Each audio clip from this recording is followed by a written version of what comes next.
My screen. Right? Yeah. Okay, so hello and welcome everyone to today's NR4CS session. Today is going to be one of our last sessions for the network of researchers for citizen science under the ECS, which is the European Citizen Science Project umbrella. And we've been so happy, glad, and humbled by the contributions we have received from our members throughout the 3 years that we have, 2 to 3 years that we have led this initiative. It has been a collaborative initiative between the MCA, Mercury Alumni Association, and UPCT, University Paris Cité, and Learning Planet Institute, together with my colleague Claire Montanari. Claire, would you like to say a few words before we kickstart? Oh, well, I am looking forward. Let's say it's been a great 2 years to coordinate this with Pooja. I'm very happy that we've managed to continue doing these network meetings and seeing new people, but also people coming back.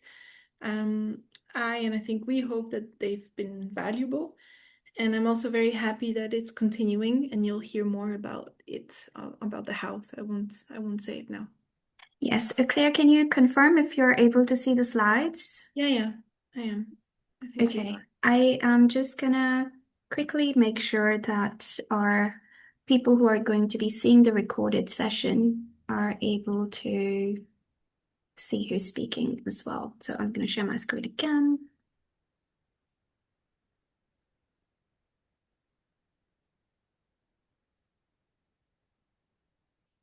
Okay, do you see the presentation view? Yeah. No presentation view. Now, yes. Now it's Yeah, great. okay, Yeah. brilliant. So, just for everybody's awareness, today's session, as always, is being recorded. Because it is our interactive session, we do request everyone who feels comfortable to keep your cameras open. The meeting presentation will be shared, and the recording will also be shared with all the registrants.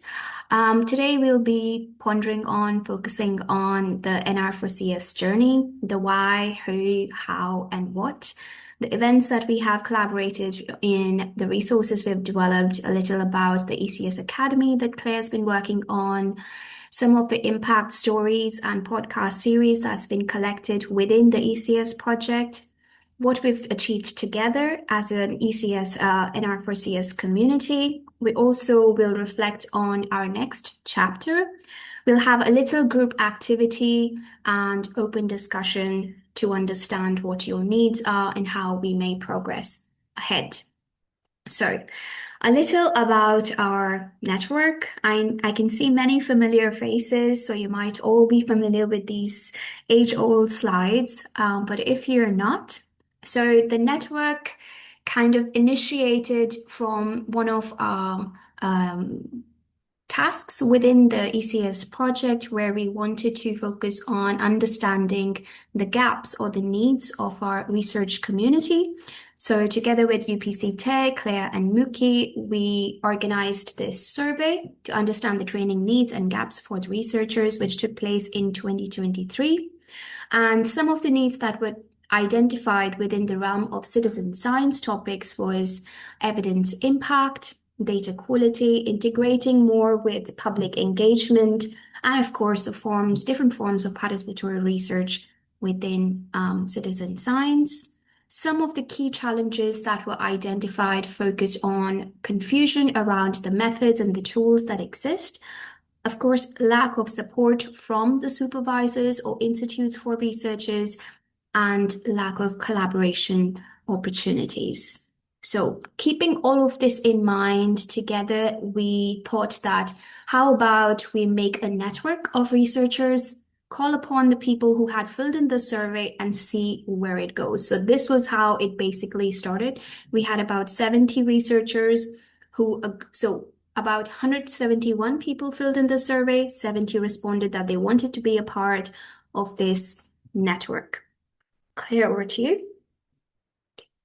So we were able to, we have a lot of data since we've had many registration forms, and so ideally we want to make use of this data to rather report a bit on what the findings or what we can extract from it. But for the moment, we've been able to regroup most of the data from all the registration forms since our first event in March 2024, if I'm not mistaken, or 2023. Pooja, if you could, 2023. And so these are the profiles. So there were some members that identified with 6 different profiles, but this is the first profile people identified with, which is the majority research, early career researchers, and then afterwards scientists belonging to a scientific institution, let's say. And I will, unfortunately, I cannot see the slides. So, and the third majority was the researchers who are focused on understanding more about the participant research methodologies. Okay, thank you.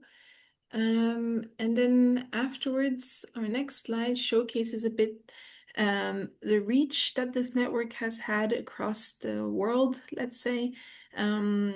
I was very happily surprised because I think we had more than 17 countries, but I don't know exactly the same number, but I was very surprised by having someone coming also from New Guinea and Trinidad Tobago.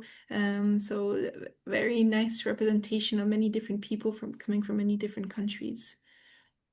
Yeah, and just to say that initially the focus, because it's a European citizen science focus, the focus was to kind of adhere to our European researchers. However, because of I think the global community aspect, it just continued to expand over 71 countries in the world. And we've had the pleasure of meeting some of you in person. Hande, I'm looking at you.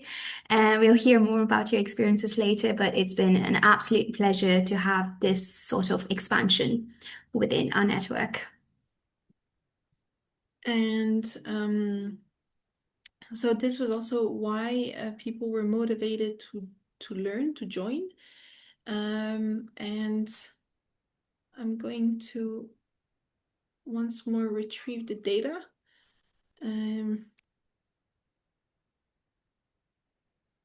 So most people, I mean, people could choose many different options, but the most popular one of people joining this network was because they wanted to learn about and apply citizen science as a research method, which is the blue, around 48.2%. So that's also interesting, kind of people getting eager to really learn and apply it as a research method. But then as well, I was to network with fellow researchers active interested in citizen science. So not everyone here has the same level of engagement or knowledge or experience in citizen science. So I think it was to learn from others. And then it was also to promote, let me find.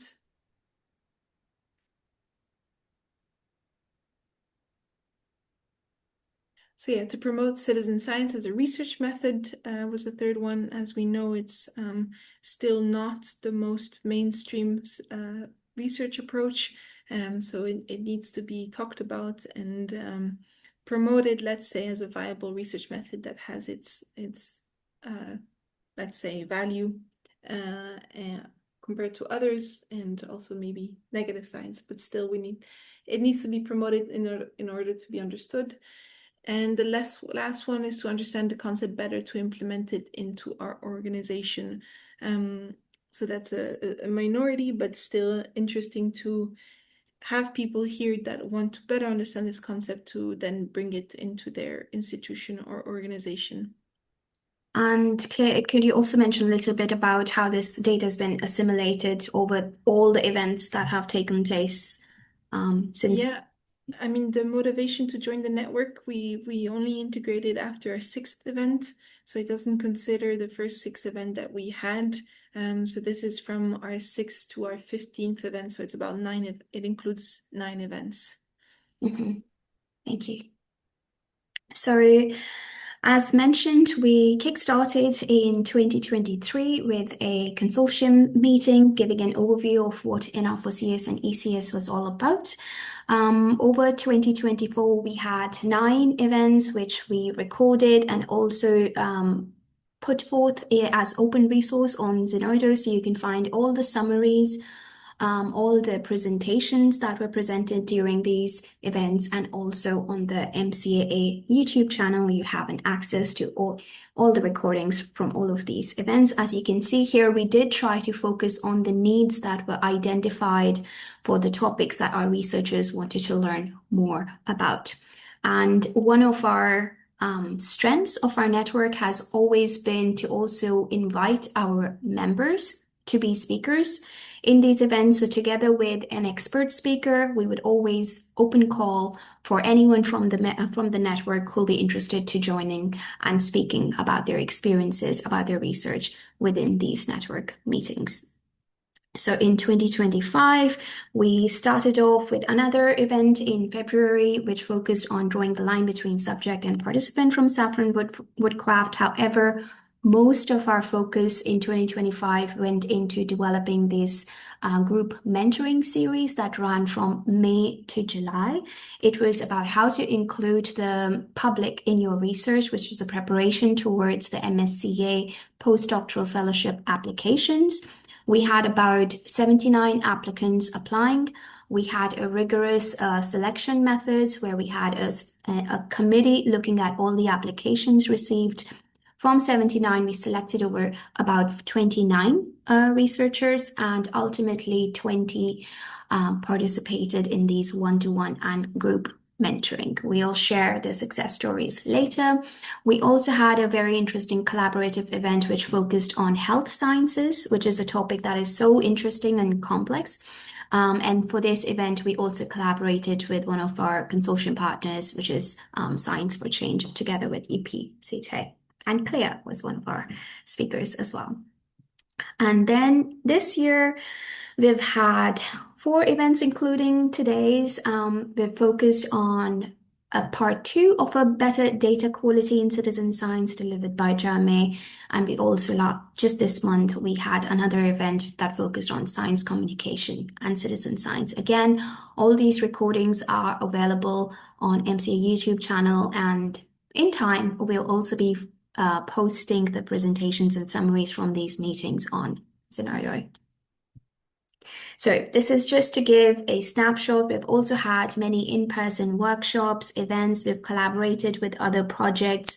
We've talked about citizen science, and more towards the end of our project, we've also started getting into the conversations around equity and research assessment and how and why citizen science and participatory research should be included in how research is assessed. Over to you, Claire. This is to highlight the ECS Academy, a little bit what it is. So this network was also created within the ECS Academy as a support and as elaboration of capacity building in citizen science amongst researchers. And the ECS Academy is a platform you can find online that highlights 33 courses. We also have a network of educators and trainers in citizen science. And we just built a competency framework for citizen science researchers and practitioners.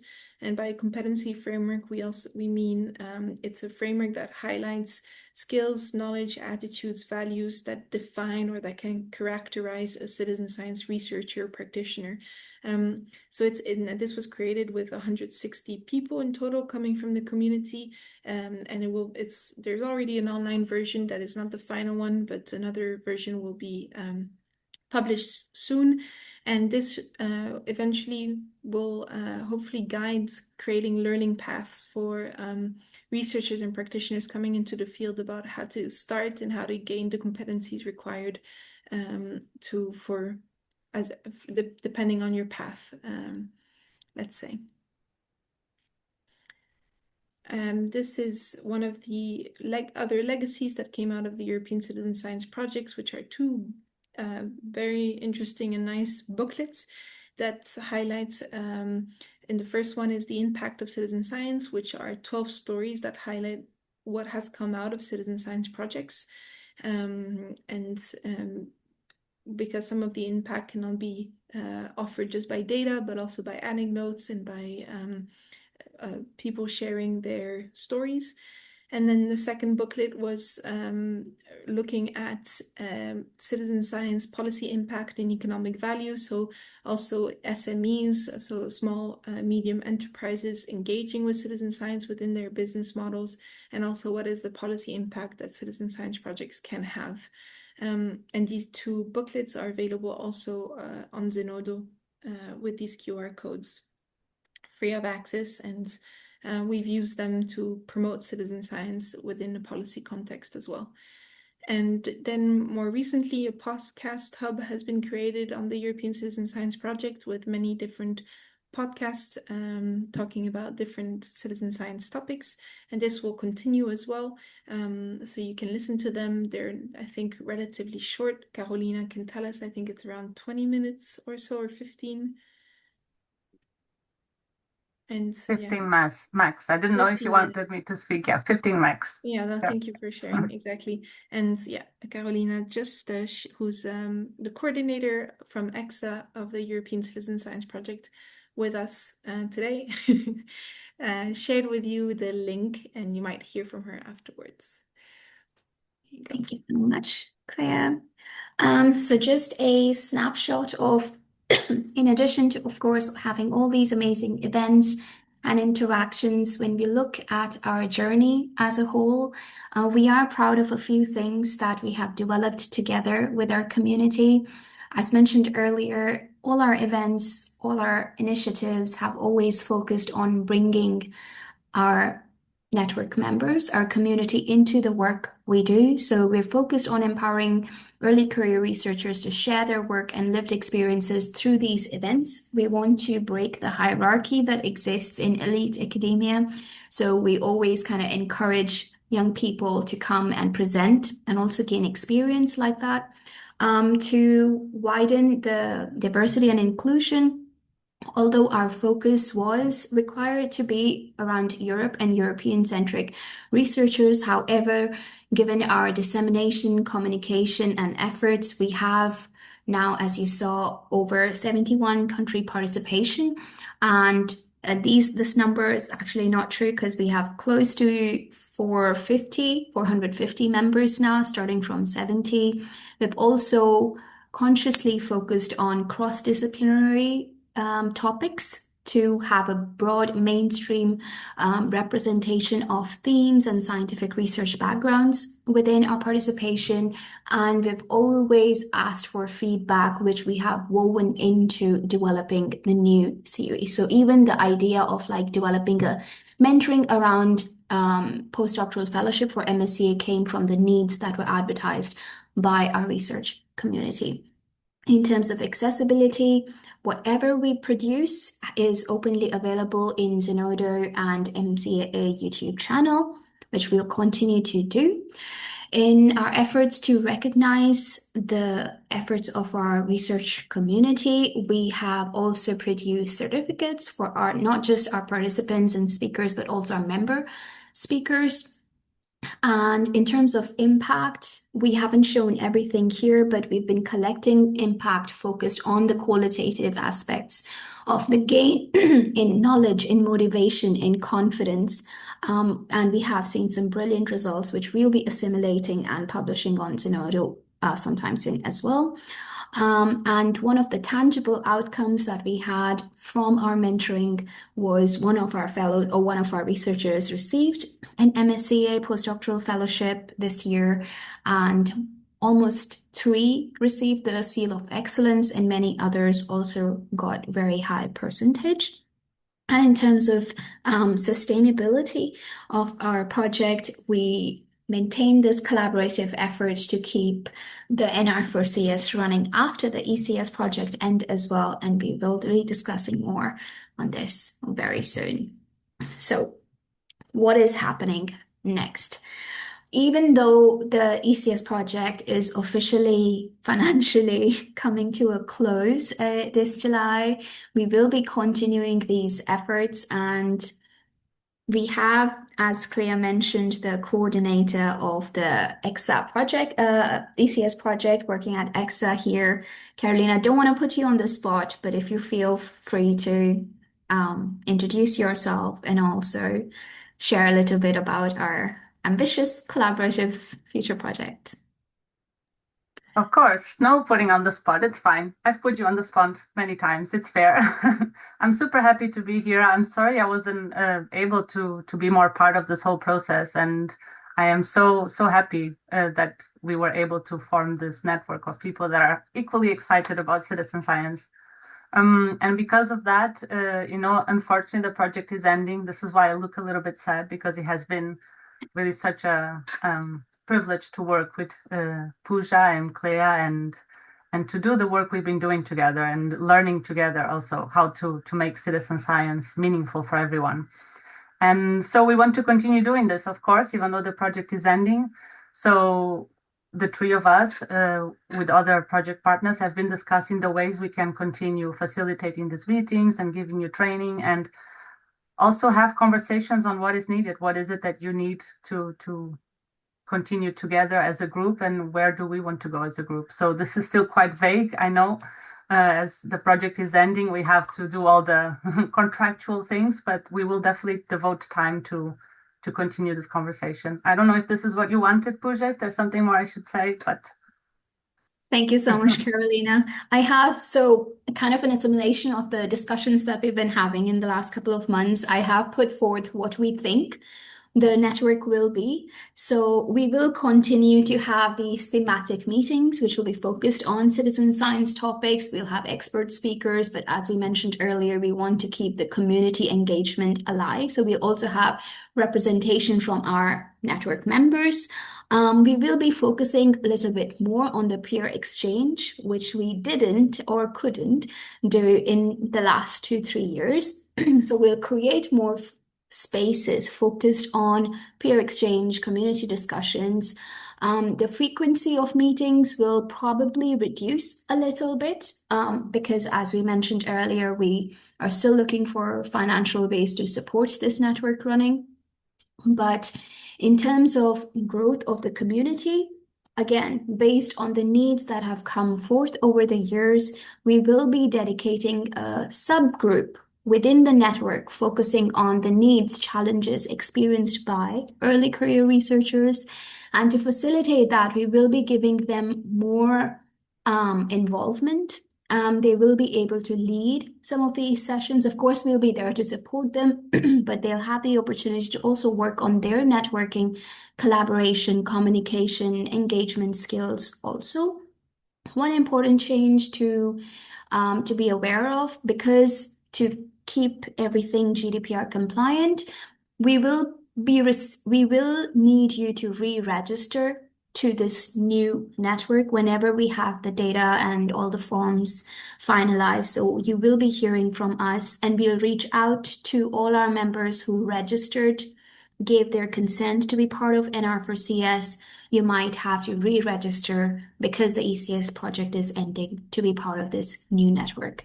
And that is the only requirement for now, which is more official, which we will need from you. And now we're getting into something really interesting, and I'm very excited to see how this pans out. And I'm going to stop sharing my screen for now, and we'll be sharing this Padlet link in the chat. And I give it over to Claire now to explain what we need to do. Over to you, Claire. Yeah, so now we will move on to a type of a workshop where we'd like to understand what we should be keeping about this network, what we should be improving, what we should leave behind, and what we should grow. So I'm not sure if all of you are familiar with Padlet. So this is what we'll be using, this platform. And as you can see, there's 4 different columns. And so we'd like for you to give us your input on each of these 4 aspects. The first one is to keep. So, for example, what did you like about this, the way we've been managing and coordinating the network around the meeting format, the networking, the speakers, maybe the topics that you've enjoyed, the sense of community, for example. And so you can give us your feedback by clicking on this plus button at the top. And then there's going to be something that pops up here. Yeah, just a second. I just want to make sure if everyone has access to the link that was shared in the chat. If you could click on the link and come to the Padlet, I think it'll make more sense of what's required. Yes, everybody's there. Okay, if you have any issues, please put them in the chat. Sorry, Claire, continue. Oh, okay, good. Yeah, let us know if you can. Normally, all your contributions are anonymous, so don't be afraid to say anything you like because we won't know it's you. So very happy to hear back anything we can hear back from because it's to improve for the next chapter of this network, let's say. So once you have something to say about what you'd like to keep, you click on this button and this thing comes up, and then here you can just write what you like. So I really like the topics, for example, and then you click on this. It will be, I mean, this is in French for me, but I think it might not be in French for you, hopefully. Otherwise, it's publier, and that means publish, and it will publish below. And then afterwards, if you agree with this comment, you can vote an up. And this is what we'd like you to do for the 4 categories here. So, and maybe we can start with a 10 minutes. What do you think? A 10-minute kind of quiet thinking, writing.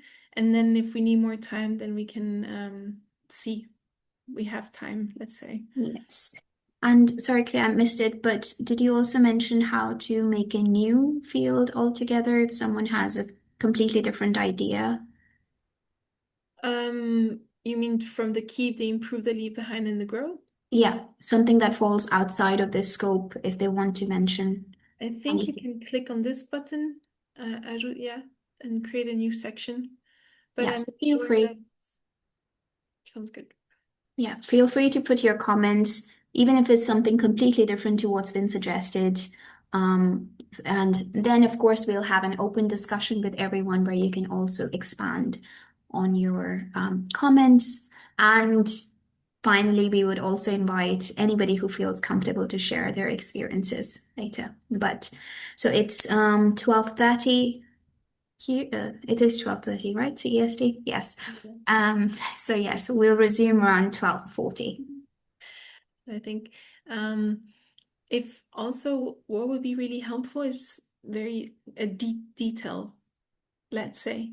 So I see and not so I see the improve engagement, communication, accessibility. I think that those are great points we can improve on, but what do you mean by that exactly? Let's say because it's a very we'd be happy with a bit more specific details and that can help us make sure we're really improving in that direction. And thank you. Free cappuccino, I think I know.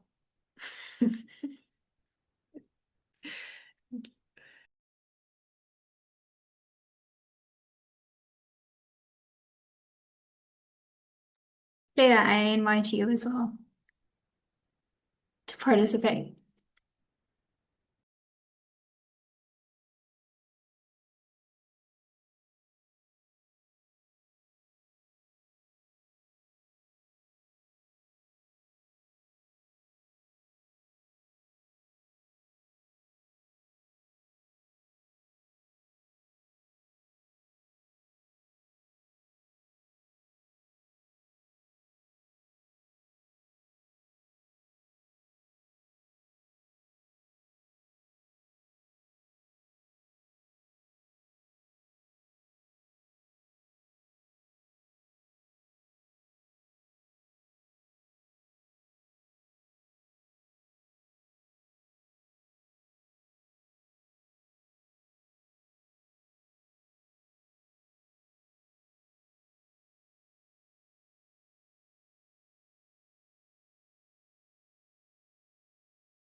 There we can see your screen and your comment, just so you're aware.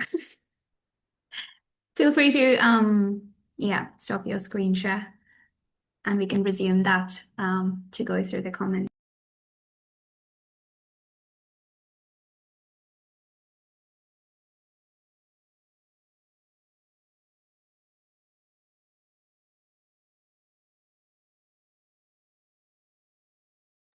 For anyone who might be confused and doesn't have the link, we have pinned it in the chat.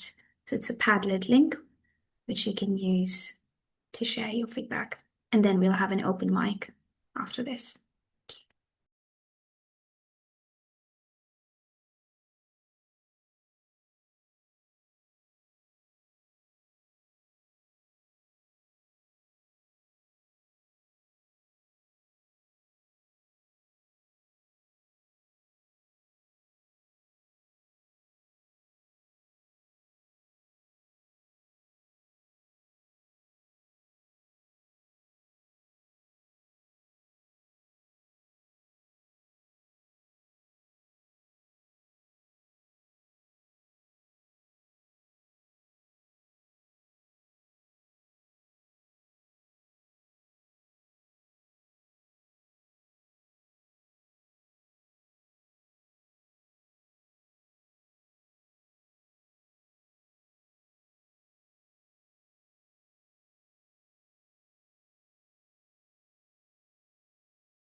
Few more minutes and then Cleo, you can reshare your screen and we can discuss.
Would we like a bit more time? Maybe 2 more minutes or 3? If you think so, maybe you can do this with your hand.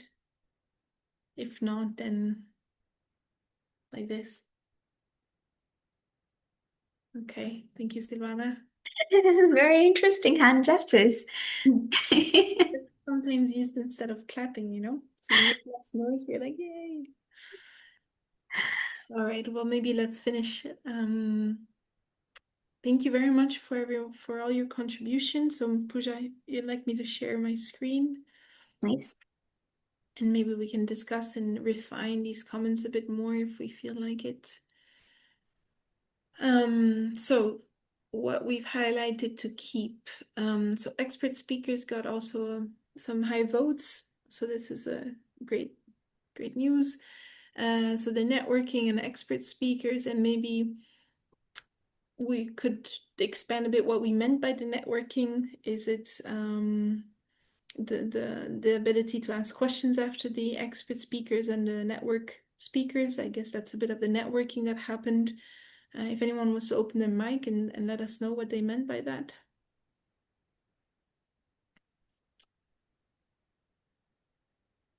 And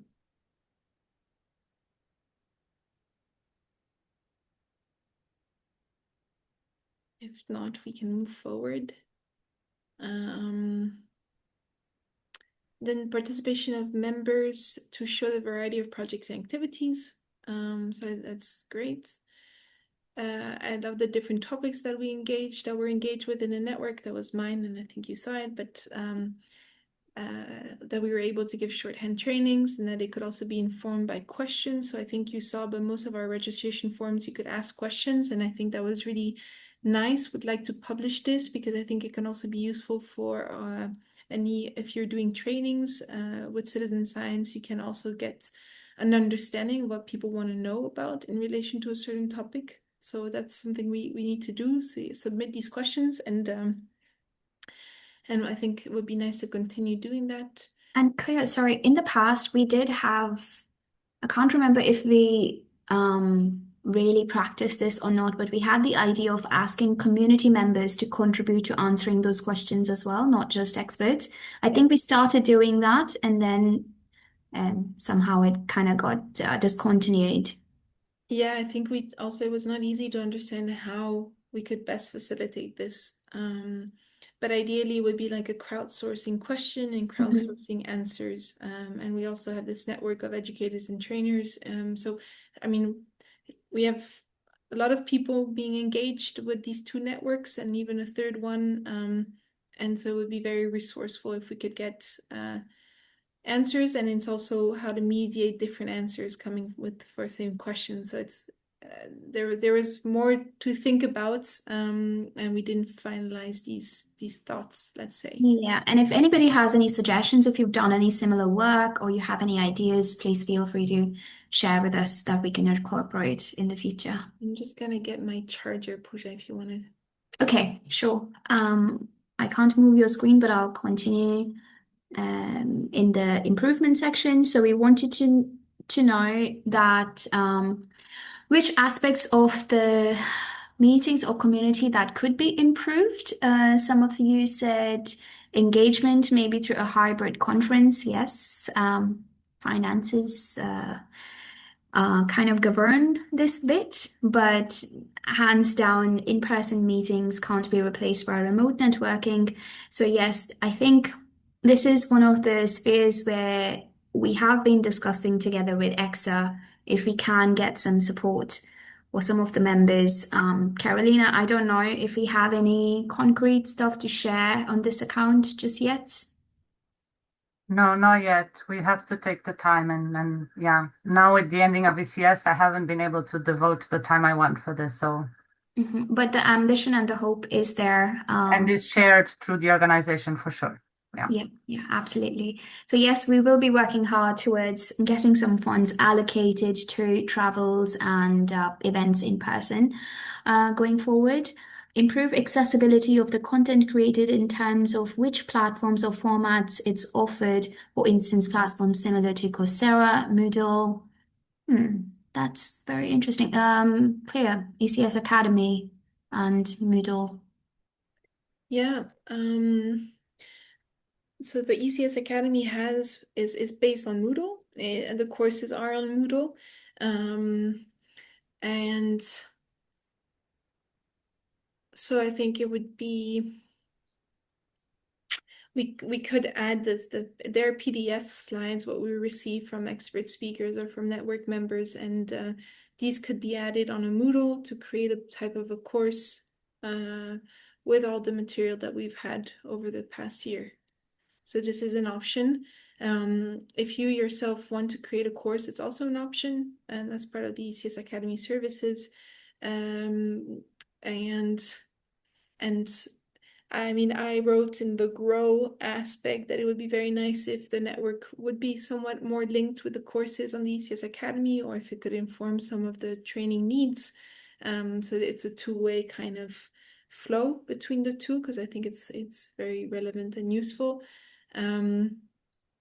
So I think potentially for the future, the network could also be offering training. I mean, we've done with the MSCA workshop.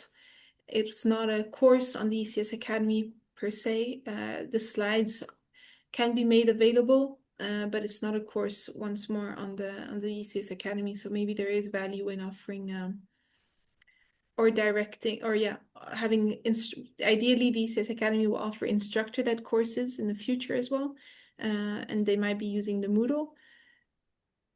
I Yeah. think it's important to remember that we can't tick all the boxes.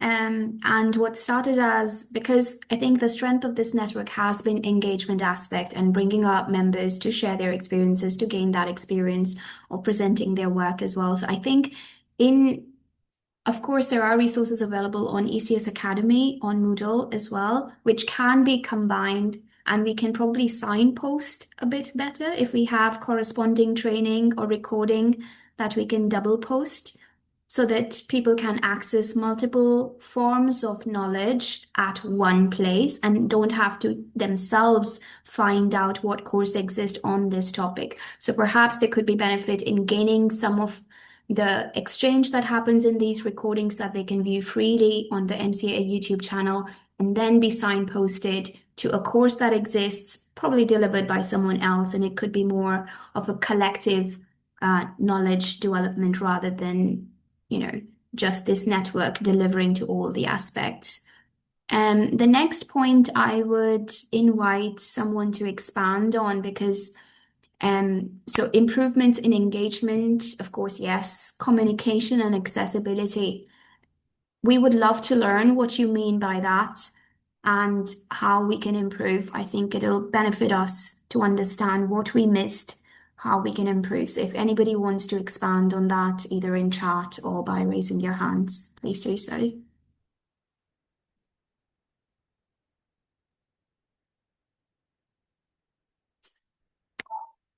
Any suggestions, ideas for us how we can improve on the communication and accessibility?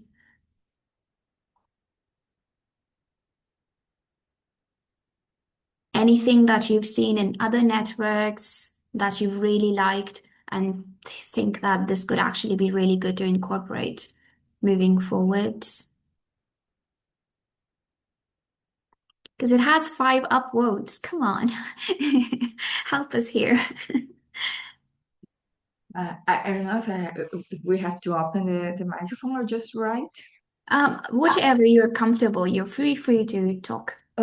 Okay, just about the topic you just mentioned. In my case, I had this meeting schedule, but I had to register again to get the Zoom link, so that was a little confusing for me. So that's just a recommendation. Okay, yes, I think with Leave Behind, we did see a lot of registration, re-registration, which has been an issue. From our side, we've been doing that for mostly GDPR compliance because we record every meeting, and if we don't get consent basically that if you're on the meeting and you speak and you're on the video, that it is publicly accessible. So that's the reason why we had to comply with this. But another alternative could be that being part of this network, you agree that any meeting you attend will be recorded, and it's up to you to decide whether to have your camera on or not, microphone on or not, because this will be a publicly accessible resource.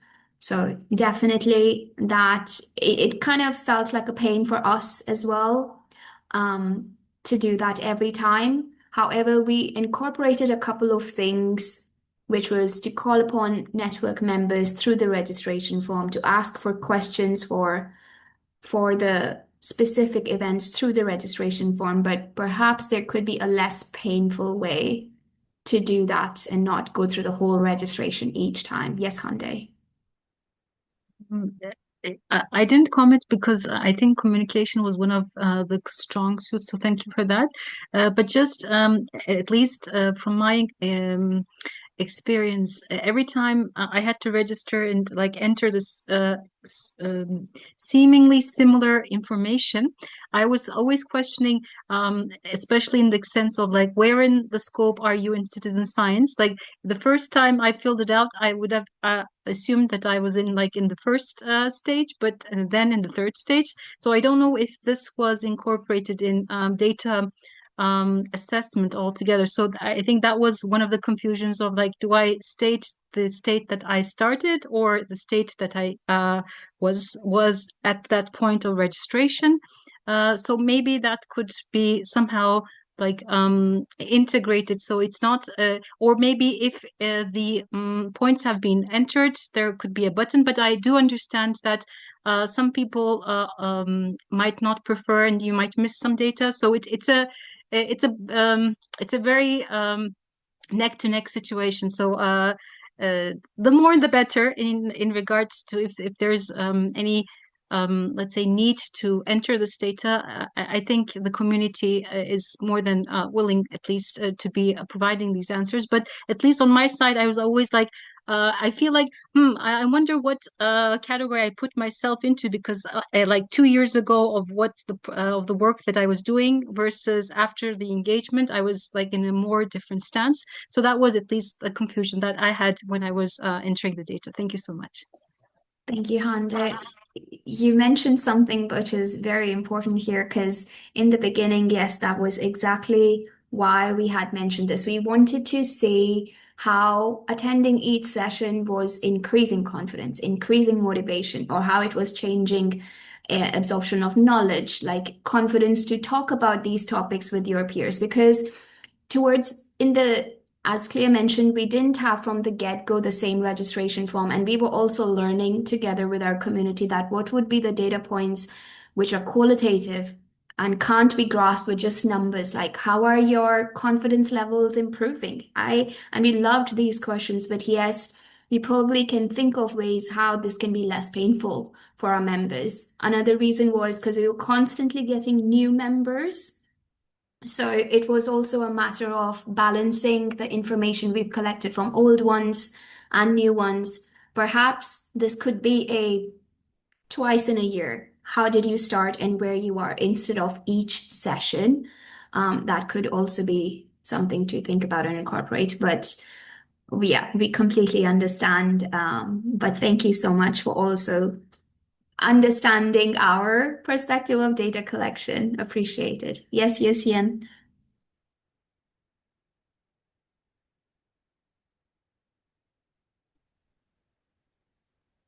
Hi, everyone.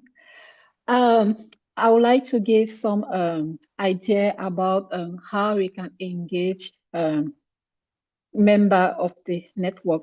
I mean, I don't know if something that you already know, but based on my experience working in different projects, I know that to engage communication, we first have to know each other. Here, for example, we are 23 persons that is also doing citizen science project, but personally, I don't know them. Maybe one person is working in a field and we can collaborate together. So I don't know if you can create, for example, if you have like a web page, we can decide to showcase someone each month. We can see, for example, okay, Pooja, she's working in India in this citizen science project, and then we put her email address and say she's open to collaboration. That means that if I'm working in another citizen project, I think that what Pooja is doing is something that I can like, or we can collaborate with that. So I will know that she's doing that, and then we can collaborate together. And also another thing that we can also do in the same case is, for example, to make it more practicable. I don't know if in the future we can have like a short video where I can, if in my case, I can say, okay, I'm working in Cameroon. I make it just little video. That's what I'm doing. That is how Citizen Project is doing. This is my challenges. I will post it in the YouTube channel or if you have a link in the pages, so that people will know me and it will be easier to collaborate. So this is like the one idea that I have now. Thank you, Josiane. Yeah. Sorry, Claire. Go on. No, I think she makes a good, Josiane, you make a good point, for people to get to know more each other. And I think that's perhaps the intention you had brought, Pooja, for having more community peer feedback or peer exchanges. Yeah.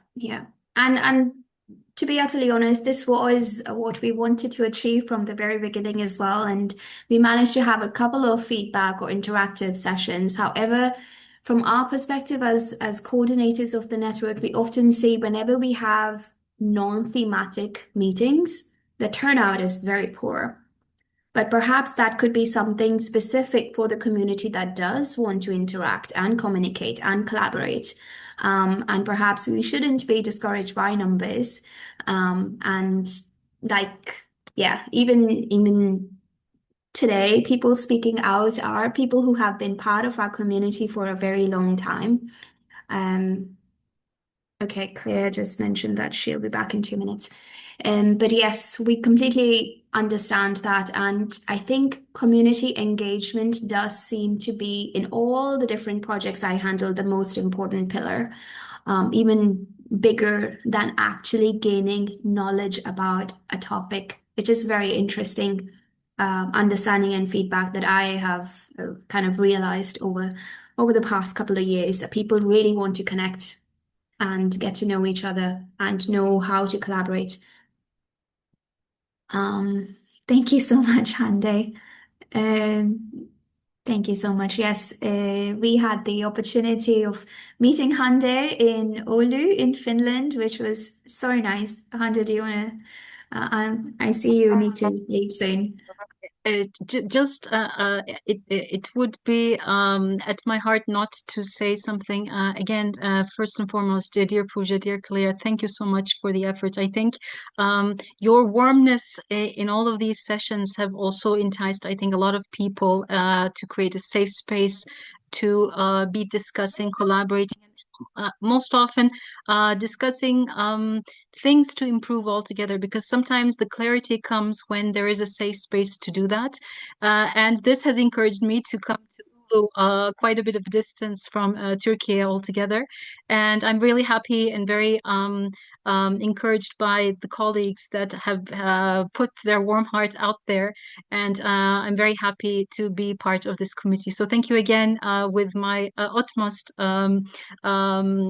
heartfelt feelings to all of our colleagues that have contributed and are still persistent to continue to contribute altogether. I'm afraid I have to leave for another meeting, but it has been a pleasure, and please feel free to catch up afterwards. So thank you, and kindest regards to all. Thank you. Have a great session. Bye-bye. Thank you so much, Hande. Thank you. Appreciate it. Bye.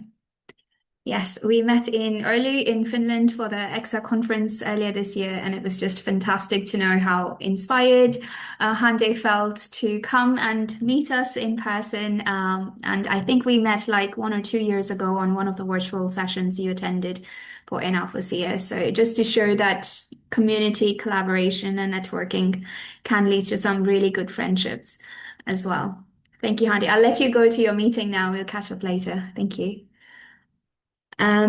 Yes, so going forward, I think, and that's why when we say that we do want to have subgroups within the network, it is to keep that engagement element strong and alive, not just, I would say, for early career researchers, but also people who are just interested in getting to know each other's work, collaborations, and perhaps through one of the platforms that already exists, as Claire mentioned, that we do have Moodle space available. So there could be forums, engagement forums that we started a mailing list as well, where people could interact with each other.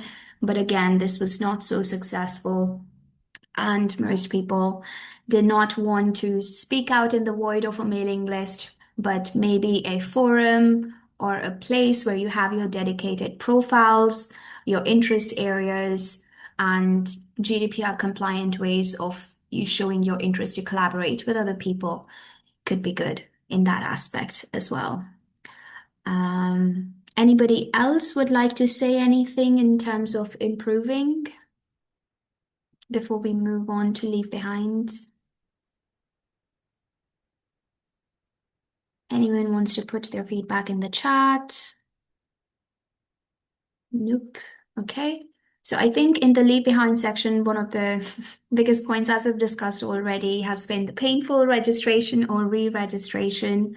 I also like the theoretical approach to citizen science. As citizen science is more practical, I feel, so more practical discussions from citizen science practitioners sharing their practical experiences. I think that's a very good one. Once we had a session on publishing in journals with citizen science, and we had 3 speakers from across the UK, Ireland, and America. And we had some really good engagement, and they were all sharing their practical experiences of writing, publishing, rejections, reviews, which got a lot of good feedback. So I do like this idea of making things more practically driven, where you can share your day-to-day experiences of working on citizen science or the topics, or working on expanding networks and collaborations. Would anyone else like to jump in here? Claire, we were at the theoretical approach in the Leave Behind, which has 3 upvotes. Anyone would like to contribute to that or mention something else that must, apart from the registration stuff, that should be left behind? Hi everyone, this is Rupa here.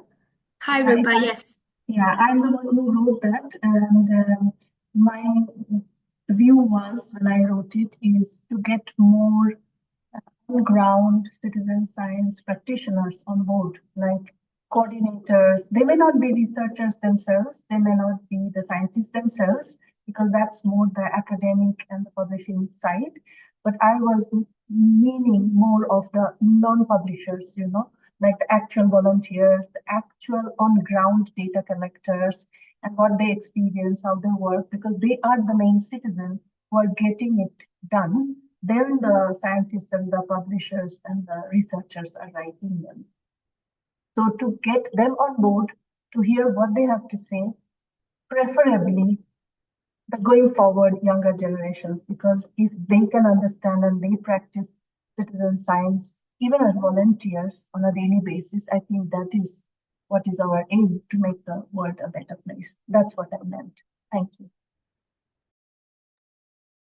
Thank you, Rupa. That's a very good suggestion. And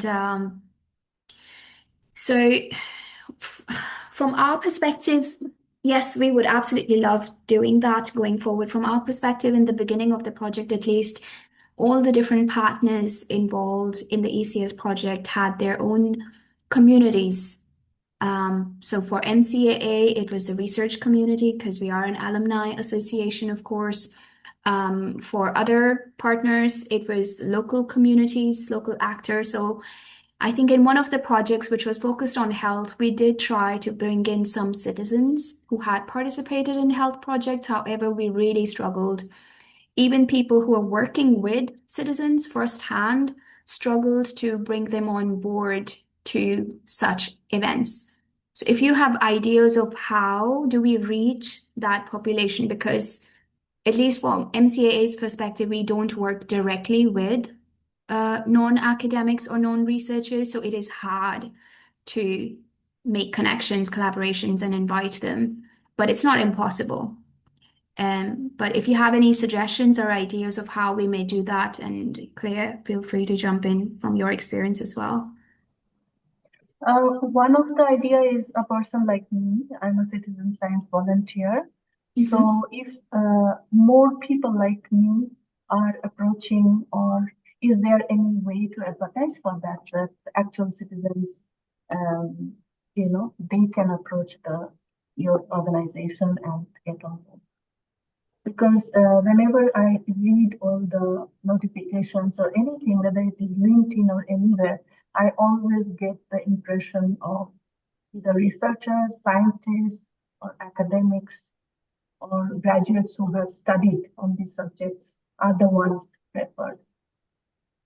So maybe more advertisement attracting the younger people who are working as citizen science, just as a volunteer maybe, in bigger projects or smaller projects in different parts of the world. That's the only thing that is going through my mind, because that is how I got involved. Thank you. I have a question for you, Rupa. Yes. What are you getting? Are you a researcher? And if you're, because my question is if this, I see the value of a lot of bringing in citizen scientists into this meeting for them to share their experience and for researchers perhaps to learn from their experience. But on the other hand, what do you think is the value of citizen scientists coming to these meetings?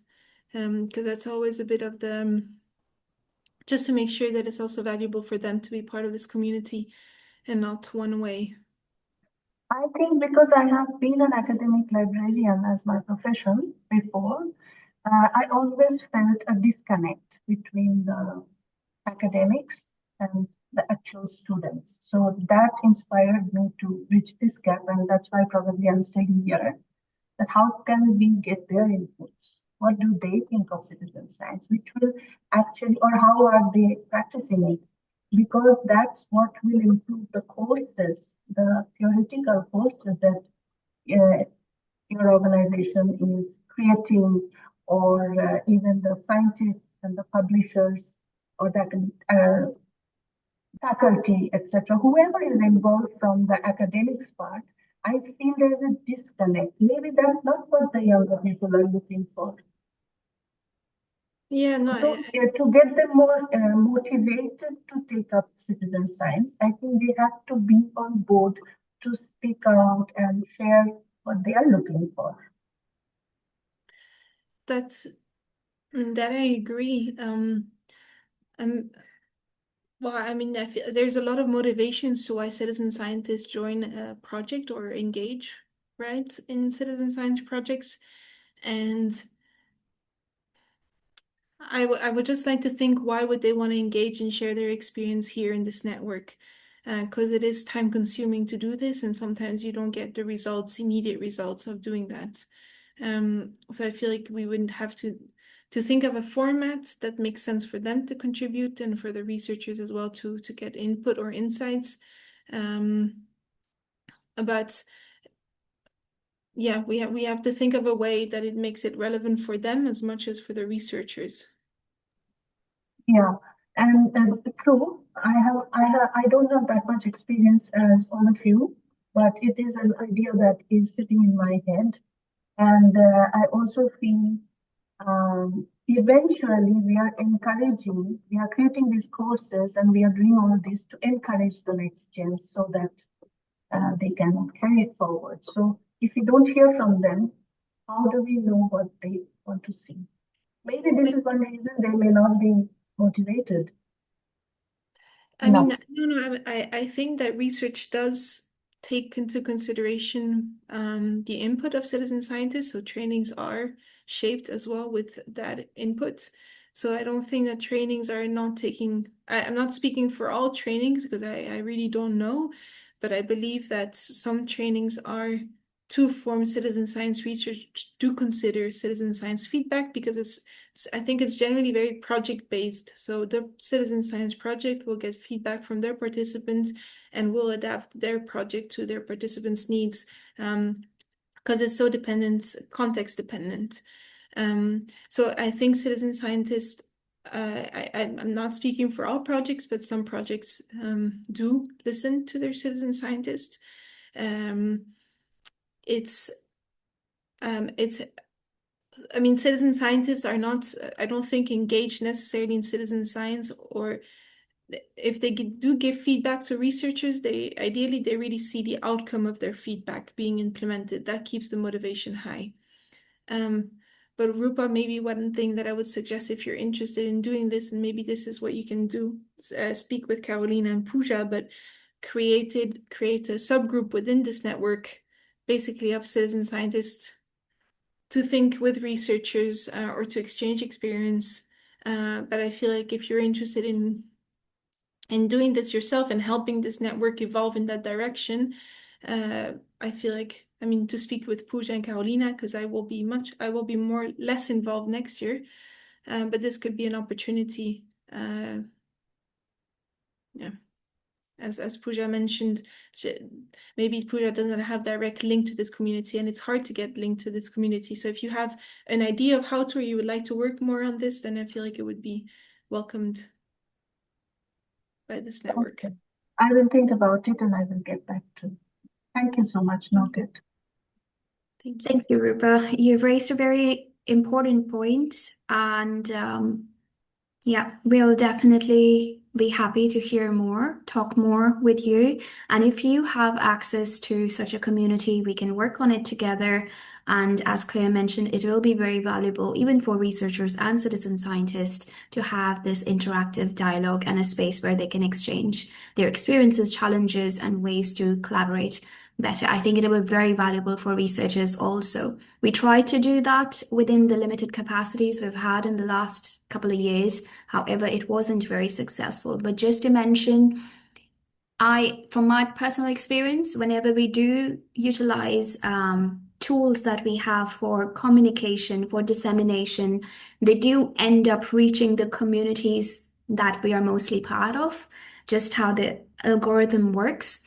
However, in the last couple of events, we have had participants, speakers who are non-researchers, whom we have very much invited to share their experiences working on health project, on rare diseases, on mental health. We've encouraged people from non-academic backgrounds as well to come and showcase their work and to collaborate in the events that we've held. So again, very happy, very open to have this discussion and see how we can benefit the researchers and benefit the citizen science communities as well. But thank you so much for this suggestion. Okay, Claire, then I think we can zoom into the, sorry, I muted myself, the grow aspect. Yeah, well, the first comment is collaboration, maybe help researchers form networks for bids and grants, more mentoring, networking and research opportunities to collaborate within the network.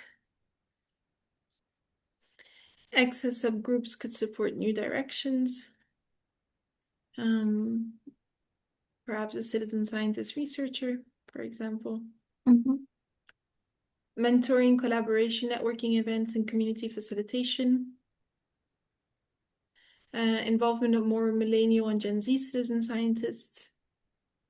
I think this is Rupa, if I'm not mistaken. Maybe. Yeah, it was me. Thank you. Great. I spoke about it. Yeah, exactly. No, but good. It provides the context around it, which is nice. Collaborative projects and member-led initiatives. Claire, this is you. No, Is it? No, the competency framework. no, it's not as well. No, it isn't. Oh, wow, that's super cool. Yeah. Well, How can the competency framework be linked to new webinars or training sessions? How can the spectrum be extended based on this framework?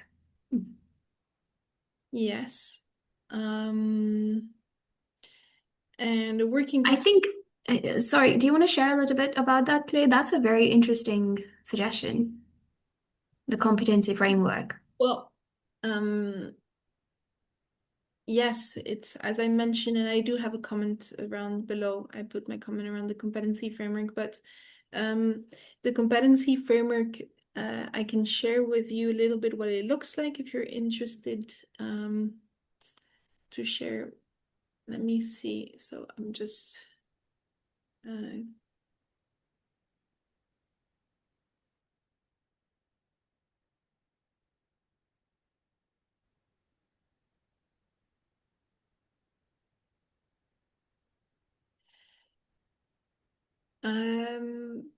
so this is basically the competency framework that we are finalizing. It's available on Zenodo, and we're just reworking it. But so I want to show you. So maybe you have a better understanding of what we mean, what is a competency framework, but basically it has 7 competency areas. So one of them is managing research, and one first competency is mobilize resources. So this is a competency that is seen to be characteristic of a citizen science researcher and practitioner. And if we zoom in what mobilize resource is, you will see at the foundational level, someone that is at a foundational level of mobilizing resources is aware of funding and non-funding sources of participatory research, citizen science projects, and of the related application procedures, or is aware of in-kind resources that can be used and their value, cost, and efforts, is aware of non-traditional resources that need to be funded, and contributes to drafting research and funding proposals, etc. So we've developed such framework that highlights all sets of competencies that were seen to be able to define as citizen science researchers and practitioners. And so by the comment that was shared in the Padlets, sorry, I didn't mean to stop sharing my screen, but so for example, the webinars or training sessions, they inform about data quality or impact, and this can be directly linked to one of the competencies that describes a citizen science researcher and practitioner, to say, well, if you come to this webinar, you're working or you're getting better skills, better competencies in that competency. And I think it's normally the ECS Academy will be evolving with this competency framework, and it might be, so it's just in evolution with the ECS Academy in the field. It was developed with the community, so there's we hope that it will be taken up, because it's the first competency framework of its kind, let's say, in citizen science, and so it can also enable perhaps more of a professionalization or just a recognition of what are some of the competencies needed in the field. So that yeah, I would comment to that on this comment. And the spectrum, I mean, for example, this could also be the competency framework can inform training needs. And so if researchers look at the competency framework and say, well, I would love to be trained in this competency, maybe this can inform the network, the coordinators of the network, about which training to offer. Yeah. So I can move on to the next comment. And if anyone has questions about it, please, happy to answer any questions around the competency framework. The next comment is working groups to support dedicated impact type, research-focused collaboration, engagement-focused collaboration, country region-focused collaboration. I would love to hear more about this comment from the person that wrote it, or...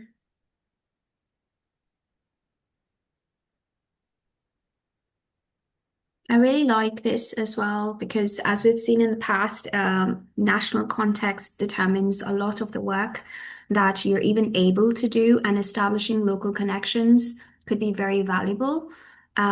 We've seen that in our ECS Ambassador program, how countries have benefited from having this sort of representation, collaboration, and also given a standing to the citizen science initiatives in the country. I think Romania is a good example, who didn't have a network before, but then thanks to this ambassador program, now they're doing great stuff in the community of citizen science together with the citizens and the scientists.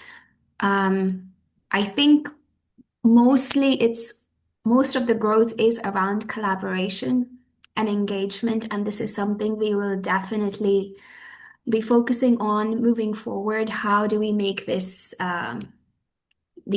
feedback a reality in the next couple of networks? Subgroups is, of course, a way, and I would say the easiest way to give representation. However, to keep the networks alive, of course, takes more than just creating subgroups. So perhaps dedicated spaces, but also incentivization and recognition.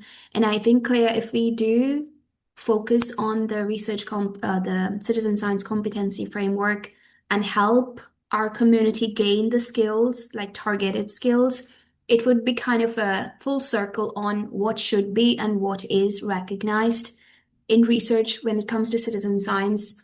Um, yeah, there's a lot of great ideas, and I almost feel a little bit of regret that if only we could have incorporated some of this more during the time we had in ECS, but that's what growth is about, right? You live and you learn.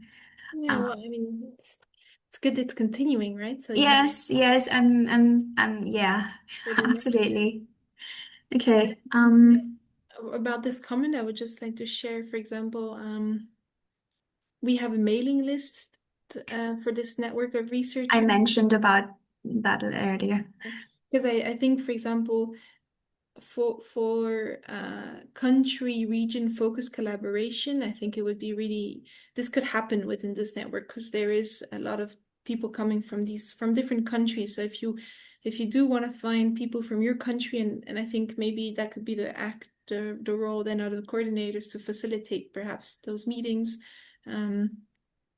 But so I think this can happen easily, but it will demand some work from network members to make it happen, let's say. Yeah, and I think we'll have to also think of it doing the right way in a very GDPR compliant way.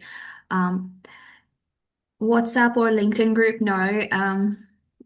I don't think we would do WhatsApp just for official reasons, but LinkedIn group is a possibility.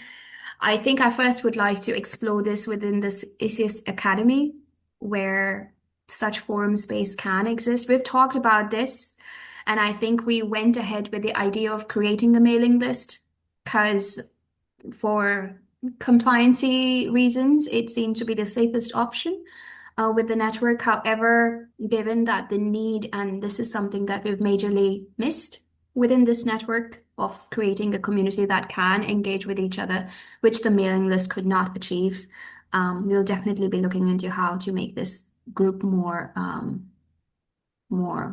engaging and vocal about the needs.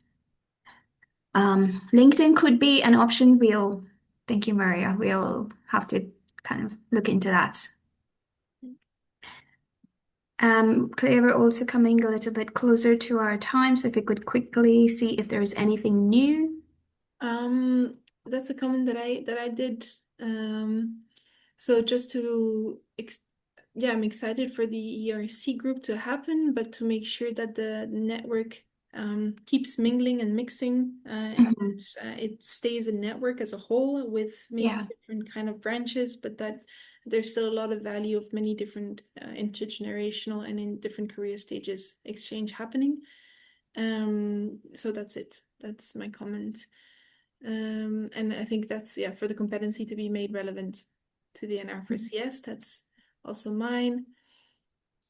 Create a forum for people to share and ask for members' insight or help. So I think that links to Josiane's comment, perhaps.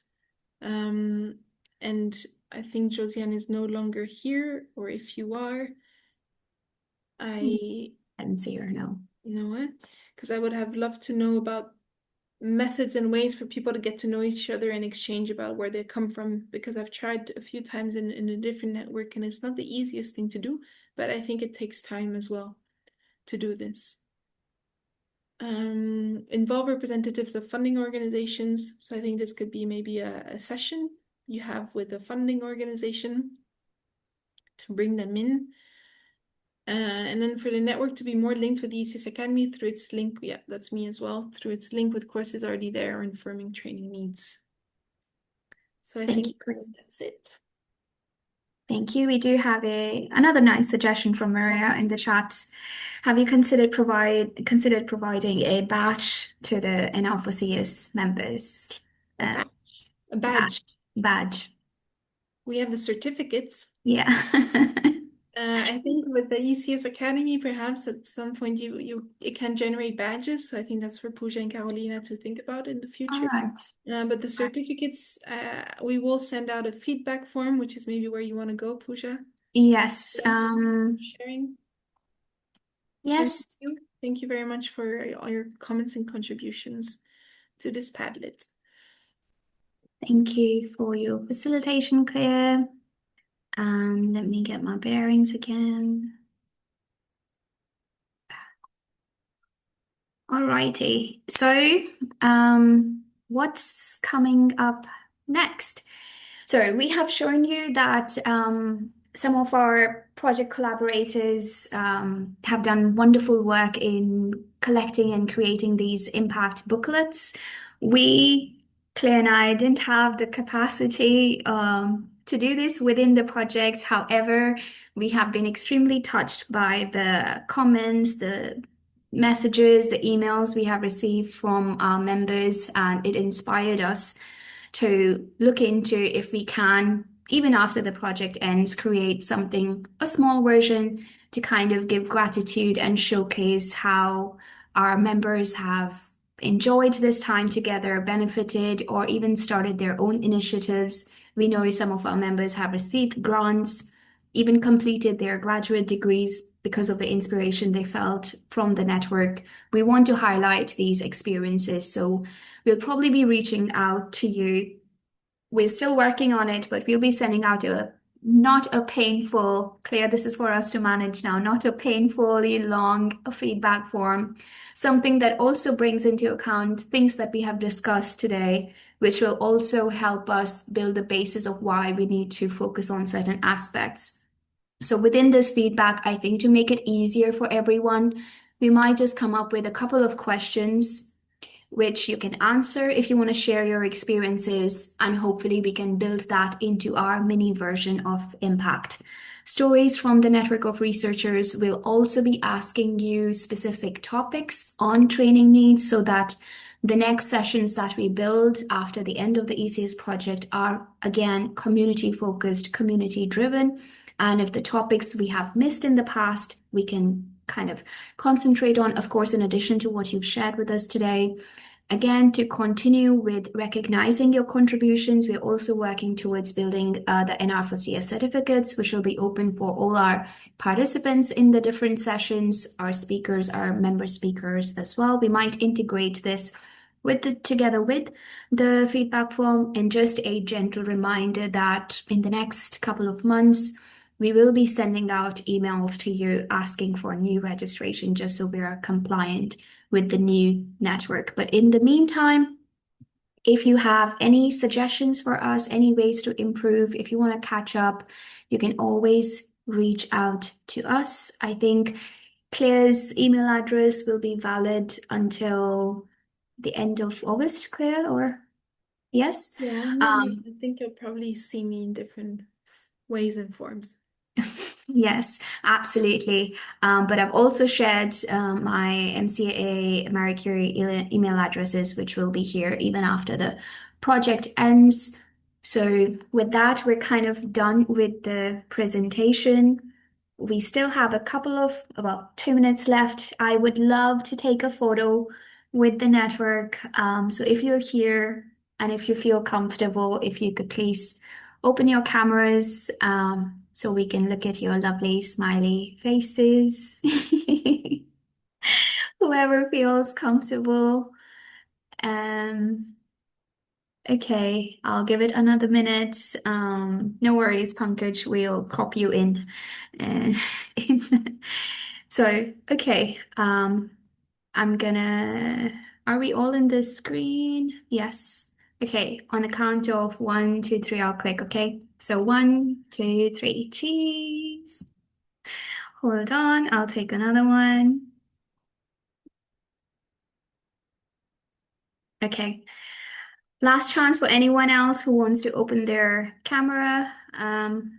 So again, on the count of three, I'll click another one. So 1, 2, 3. Oh, Banana, I'm waiting for you. Sorry. All right, 1, 2, 3.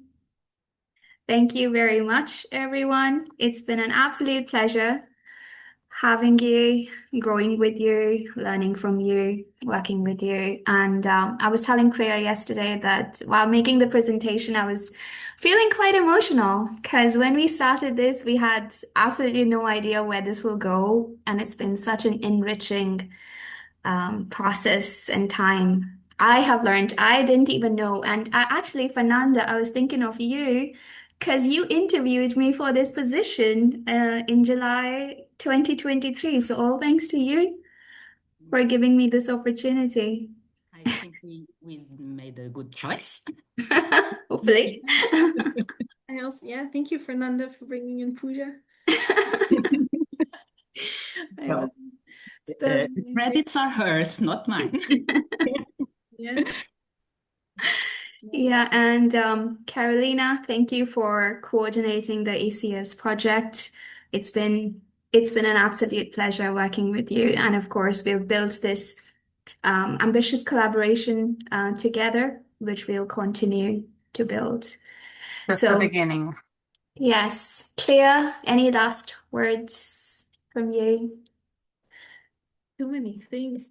No, thank you. Thank you very much for being part of this network, for coming back and for learning from it about it. I really enjoyed working with all of you, facilitating the trainings and getting some feedback as well. So I look forward to know how it's going to evolve. I think it's in great hands now with Pooja and Carolina. Yeah, it's great to see the interest. So I look forward to seeing it move on, let's say. Yeah, and of course, a very big thank you to you, Claire. It's been so nice, and I've learned so much from you, and it's been very inspiring working with you. So, and yeah, it's developed into a very good friendship as well. So, all win-win. All right, with that, we'll let you go and have your lunch and enjoy a good weekend ahead. And you can always write to us, reach out to us, and we will be in touch very soon. So, thank you, everybody, once again. Have a good afternoon and a lovely weekend. Bye. Thank you. Bye-bye.